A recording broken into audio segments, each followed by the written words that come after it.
A man stands barefoot on a raised stone block in the center of the Roman Forum, a lost merchant ship in the Mediterranean. In a sudden tax hike from a local magistrate, these were not just financial setbacks. Sacred manumission is not a transfer to a kinder master. It is the permanent destruction of human ownership. This is the exact image burning in the minds of the early Christians when they hear the word exagorazo. When Paul tells them they were bought out of the market, he is pointing straight to the stone wall of the temple. The purchase was made. The transaction was divine. The empire has no legal claim on their bodies anymore. The debt collectors of hell cannot touch them. But a purchase requires a payment. A ransom requires a currency. And the currency the apostles describe introduces a second, far more dangerous, Greek word.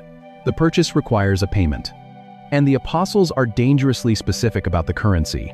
In the first epistle of Peter, chapter 1, verse 18, Peter is writing to scattered, exiled believers living in the Roman provinces of Asia Minor. These are people who know exactly what it costs to buy a human being. They know the going exchange rate for a healthy adult male. They know the heavy sound of silver talents dropping into a bronze weighing bowl. Peter writes to them, "You were not redeemed with corruptible things, like silver or gold, from your aimless conduct, but with the precious blood of Christ." The word our English Bibles translate as redeemed in this verse is the Greek verb lutrou. It is a sister concept to Paul's exagorazo. They were a death sentence for human freedom. The moment the copper coins ran out, the iron chains came out, but it carries a different, sharper edge. Its root is the noun lutron, and a lutron is not just a generic financial transaction or a casual marketplace purchase. It is a ransom. It is the exact, non-negotiable price demanded by a captor, a kidnapper, or a slave owner to release a hostage. When a Roman general captured an enemy king on the battlefield, he demanded a lutron. If the lutron was not delivered in full, the hostage was executed. There were no partial payments. There were no payment plans. Jesus himself uses the exact same root in Mark 10:45, when he says, "The Son of Man came to give his life a ransom, a lutron for many." Peter is drawing a startling economic contrast for his readers. He looks at the Roman economy, built entirely on the physical weight of precious metals, and he calls it all corruptible. Silver tarnishes, gold gets clipped, shaved down, and melted in the fire. Roman coins are perishable instruments belonging to a dying empire.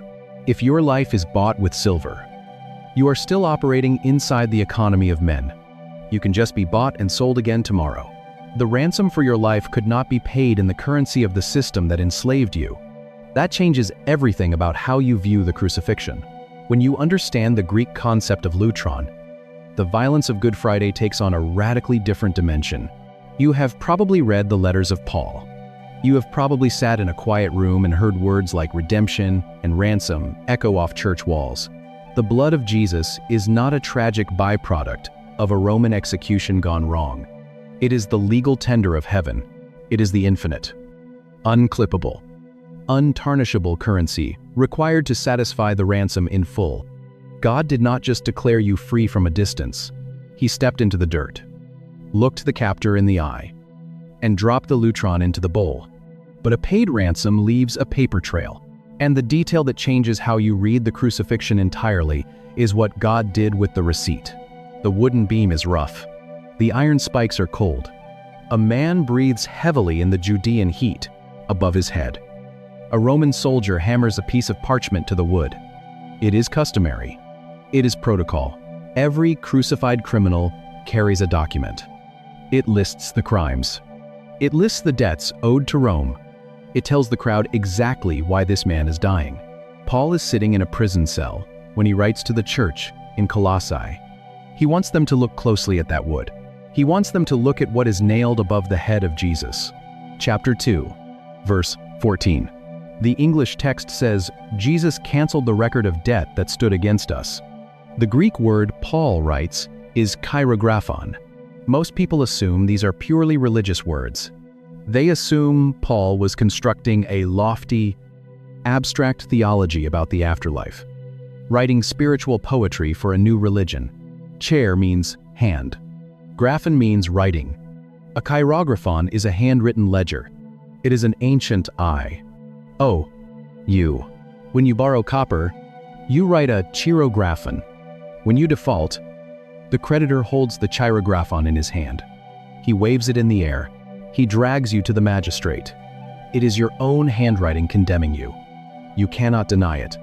You cannot erase it. It is the legally binding proof that you owe the master your life. Paul tells the Colossians, this exact document stood against us. It was hostile to us. The law demanded payment. The ink was dry. But Jesus takes the cheirographon. He carries it to the execution site. The Romans had a specific way of canceling a debt. A magistrate did not just cross it out with a pen. He took an iron nail. He drove it straight through the center of the papyrus. He hung it on a public wall. It was a visual broadcast to the entire city. The ledger is void. The creditor has absolutely no more claim. Paul says, God took the cheirographon that carried your name. He wiped it away. He nailed it to the cross. That changes the entire image of Calvary. The cross is not just an execution device. It is a legal cancellation. When the hammer strikes the iron, it drives straight through the parchment. The ink is covered in blood. But if you step into the world, Paul actually walked through a world running on the brutal, grinding machinery of human debt. You start to see the debt is not just forgiven. It is legally executed. The ledger is destroyed. The heavy iron collar is opened. The chains drop to the dirt. But in the Roman world, a canceled debt is only the first step. You are off the auction block, but you are still wearing the rags of a slave. You still need the clothing of a free man. The emancipation of a Roman slave required an intensely physical transformation. The individual was brought before a magistrate in the crowded forum. The official would strike the slave lightly on the shoulder with a wooden rod called the vindicta. Then, the heavy, scratchy wool tunic of servitude was stripped away. The head was completely shaved, and they were handed a very specific, culturally loaded piece of clothing. A small, conical felt cap called the pileus. To wear the soft felt of the pileus in the streets of Corinth or Rome was to walk with a visible, undeniable broadcast. It told every patrician, every centurion, and every former creditor exactly who you were. You were no longer res, a piece of property. You were a libertus, a freed citizen. The cap was the physical proof that your debt was canceled and the auction block was behind you. But Paul takes this economic reality and pushes it entirely past the breaking point of Roman law. What his original audience saw. Paul was not writing a theology textbook. He was writing a jailbreak manual. When modern readers open the book of Galatians, he tells the churches in Galatia that they did not just receive a felt cap. In Galatians chapter 4, right after he uses the slave market word exagorazo, Paul explains exactly why the purchase was made. He says they were redeemed so that we might receive the adoption as sons. The Greek word is huiothesia. In the ancient Mediterranean world, a master freeing a slave was common practice. It was simply good business, a way to build a vast patronage network of loyal, indebted freedmen who still owed you political favors. But a master adopting a freed slave as a legal, inheriting heir was scandalous. It was a violation of the social order that threatened to tear the rigid class fabric of the empire entirely in half. Adoption is not a sentimental metaphor for belonging. It is a severe, legally binding transfer of wealth and identity. Under Roman law, the moment a huiothesia was executed, the adopted son instantly received all the rights, all the authority, and the full name of the new father. More importantly, any remaining debts from the previous life were entirely and permanently obliterated in the eyes of the state. The old identity ceased to exist completely. Paul is writing to people who spent their entire lives terrified of the debt ledger, terrified of the auction block, and waiting for the iron chains to close around their ankles. And he tells them they were not just taken off the market. We read the word redeemed, and we think of a soft, spiritual rescue. We think of stained glass. They were written into the imperial will. The creator of the universe did not step into the dirt of the agora to buy them so they could become unpaid servants in his heavenly estate. God is not a kinder master replacing a cruel one. He is a father, adopting the collateral. The purchase price was infinite, but the resulting status is permanent. You do not just walk away from the heavy wooden table of the slave market with a canceled debt. You walk away holding the keys to the estate. But the sheer, crushing weight of this transaction only truly lands when you pull all the threads together. When you look at the entire scope of the rescue and see exactly what it means for the season you are standing in today. A man buried his copper coins in the dirt and realized his freedom could not be bought with the master's money. A creator stepped onto the chalk-dusted blocks of the market and paid the absolute highest price to take his people off the table. A priest struck a chisel into the stone wall of Delphi and revealed the ancient reality of an untouchable, irreversible rescue. A captive waited for a ransom of heavy silver and received the untarnishable currency of divine blood. A hostile handwritten ledger demanded the lives of the guilty, and a Roman hammer drove an iron nail straight through the ink. But to the people unrolling Paul's letters in the 1st century, that word did not sound like a hymn. A slave stepped off the auction block wearing the rags of a debtor and was handed the soft felt cap of a free citizen.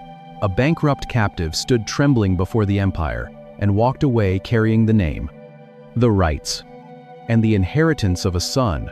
One ledger, one debt, one infinite payment. But maybe the part that stays with me most is that wooden box. The peculium hidden in the damp Corinthian soil. The agonizing human illusion that if we just save enough moral copper coins, if we just perform well enough in our own strength, we can somehow buy our way out of our own brokenness.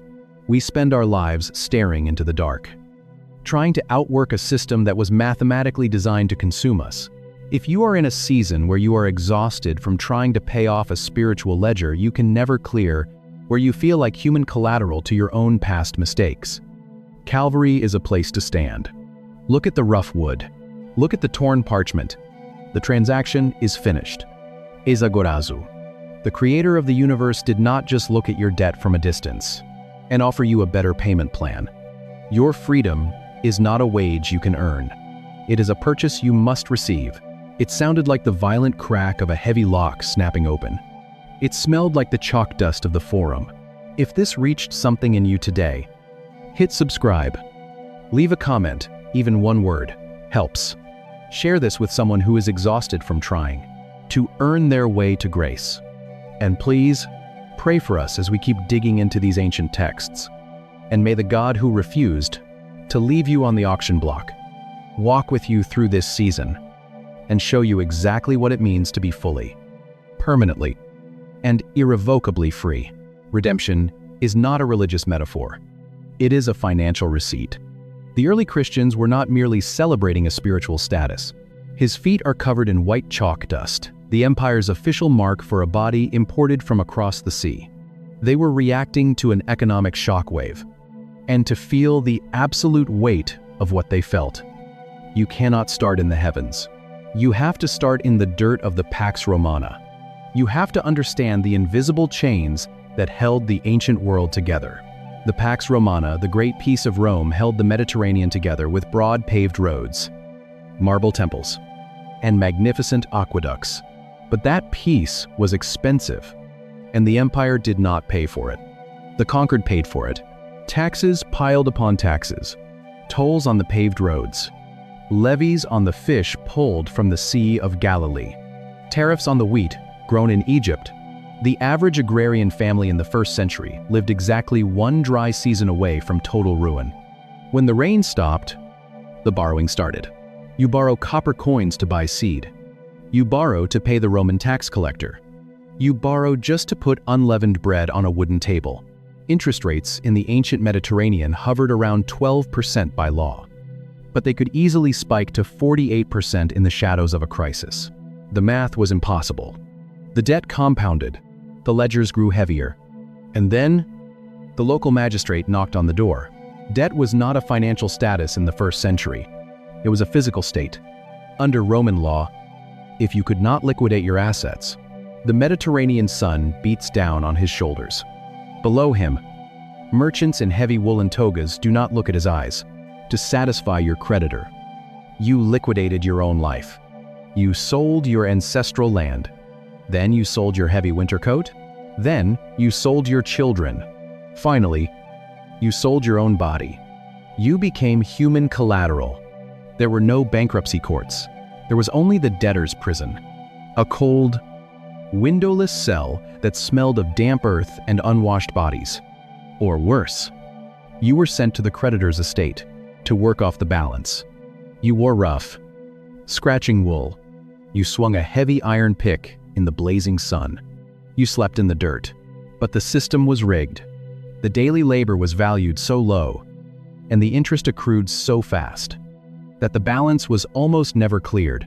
You were buried alive under a mountain of compound interest. This was the air the early church breathed. Estimates suggest that up to a third of the population in major urban centers like Rome, Corinth, and Ephesus were enslaved. Millions of bodies. And while some were prisoners of war, countless others were simply victims of a bad harvest and a ruthless creditor. Every single person sitting in a first-century house church knew someone who had vanished into this system. A cousin, a sister, a neighbor. One day they were a free citizen. The next day they were property. The ink dried on the papyrus. The wax seal was pressed. They check his teeth, trace the muscle of his back, and calculate his depreciation. A heavy bronze coin clinks against a wooden table. The iron collar clicked shut. The empire did not want your obedience. It wanted your autonomy. This was the terrifying reality of the ancient economy. It was a massive, grinding machine that consumed human bodies and spat out imperial wealth. There was no safety net. There was no government bailout. Once your name was written in the debt ledger, you ceased to be a person. You became a breathing tool. The chains were real. The ledgers were legally binding. The system was airtight, but there was a loophole. A small, desperate crack in the Roman legal code that gave a slave one microscopic glimmer of hope. A man kneels in the damp soil beneath the floorboards of a Roman villa in Corinth. His knuckles are swollen, and his hands smell permanently of crushed olives and sheep's wool. He carefully pulls a small wooden box from a hole in the dirt. He opens the lid. Inside, he counts 3 copper coins, a single silver denarius he found discarded in the street, and a bronze ring. Under Roman law, this man does not exist as a person. He is classified as res, a thing. He cannot own property because he is property. But Roman masters were pragmatic.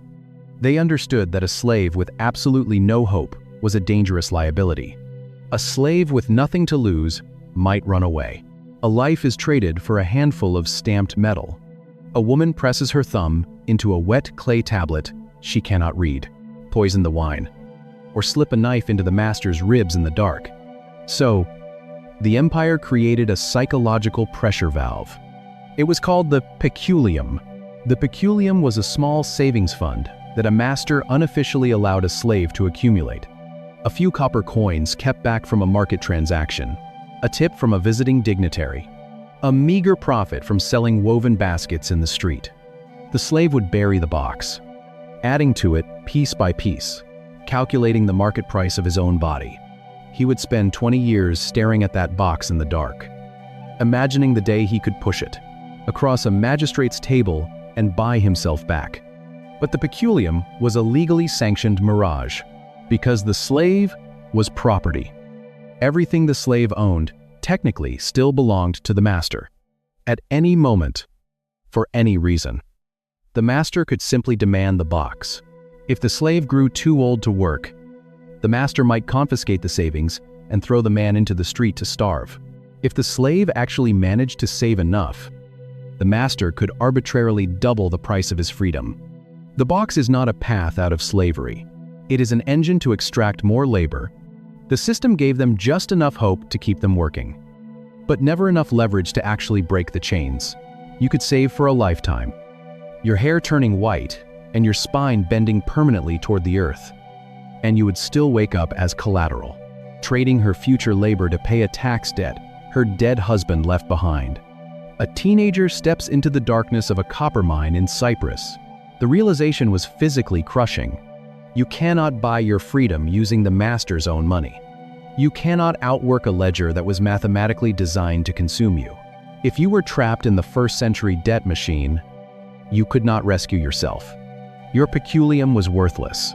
Your only hope was that someone else, someone standing completely outside the system, someone with resources you could not even comprehend, would walk into the crowded forum. Look at the chalk dust on your feet and step up to the auction block. You needed a free citizen to speak a very specific, legally binding Greek word. When Paul dictates his letter to the churches in Galatia, he knows exactly what his audience fears. He is writing to people who hear the sharp clink of bronze coins on wooden tables, people who smell the sweat and despair of the auction block every single day as they walk through the city center. He wants to describe what Jesus actually accomplished on the cross. And to do it, he bypasses religious vocabulary entirely. He goes straight to the language of human commerce. In English Bibles, like in Galatians chapter 3, verse 13, and chapter 4, verse 5, the translators give us the word redeemed. But the word Paul actually dictates to his scribe is the Greek verb exagorazo, breathing in sulfur and knowing he will not live to see his 30th birthday. Same auction block in Ephesus, same debt ledger in Corinth. To understand the sheer, absolute weight of this word, you have to break it apart. The root of the word is agora. The agora was the central marketplace, the beating heart of any Greco-Roman city. It was where you bought sacks of imported Egyptian grain, where you bought fired clay pottery, and where you bought human flesh. The slave block was located right in the middle of the agora, but Paul attaches the prefix ex, which means out of or away from. Exagoras does not mean a vague spiritual cleansing. It literally means to walk into the slave market, pay the purchase price in full, and remove the person from the auction block forever. It means to buy someone completely out of the marketplace. If the stark, the gritty reality of this ancient context is stirring up questions you've never considered, you are exactly who this channel is for. Drop a thought in the comments and hit subscribe, because every week we strip away the religious veneer to find the original pulse of the biblical text. So the purchase is made. The heavy coins hit the table. The legal transaction is finished. When Paul says, Christ redeemed us from the curse of the law, he is invoking the highest stakes economic language available in the ancient world. He is telling the Galatians that they were sitting on the auction block, morally and spiritually bankrupt, same crushed bodies in Rome. The first-century Roman economy ran on a terrifyingly simple equation. If you could not pay, you became the payment, waiting for the iron collar to close around their necks. Jesus did not just offer good advice from a safe distance.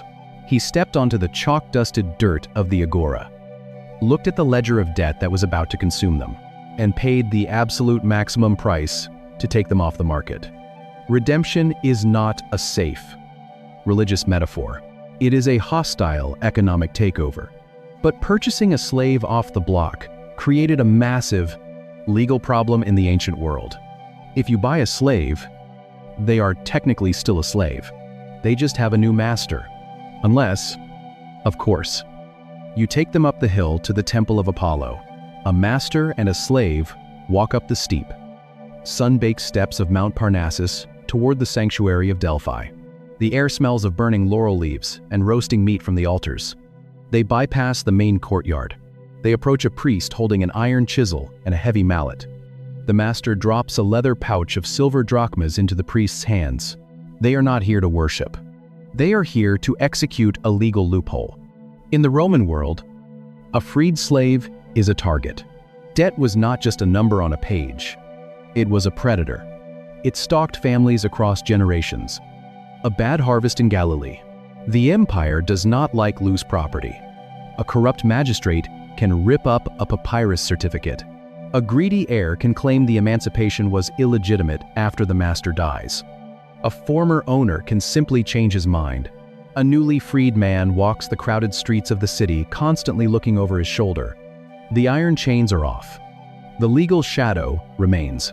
There is only one way to guarantee absolute, irreversible freedom: sacred manumission. You do not just set the slave free. You sell the slave to a god. The priest raises the iron chisel. The mallet strikes. The sharp crack echoes across the stone sanctuary. The priest carves the binding legal formula directly into the massive polygonal wall of the temple, right next to hundreds of identical inscriptions. The text is uniform. The wording is precise. Sold to Pythian Apollo, for a price, on the condition that he shall be free and unapproachable forever. The coins belong to the temple. The slave belongs to the god. And because the slave belongs to the deity, no human being can ever claim him again. No debt collector can touch him. No heir can dispute the claim. No Roman magistrate can bind him.